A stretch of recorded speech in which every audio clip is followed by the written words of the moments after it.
فی الحال کے رکھو ہی رکھو, اگر پیچھے کے چھوٹے ہیں تو اسے بھی پہلے کمپلیٹ کر لو, ورنہ قیامت کے دن کی سزائیں نہیں برداشت کر پاؤ گے, بھگت نہیں پاؤ گے.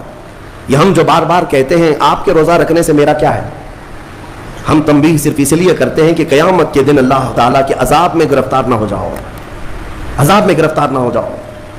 اور ہمارے بزرگوں نے ہمیں تعلیم دی ہے کہ اللہ تعالیٰ جب 11 مہینے کھلاتا پلاتا ہے اور وہی مولا 1 مہینہ اگر حکم دے تو یہ کس قدر بندے کی ناانصافی ہے کہ اپنے مولا کے حکم کو پیٹ پیچھے ڈالتا ہے اور پھر کھاتا پیتا رہتا ہے.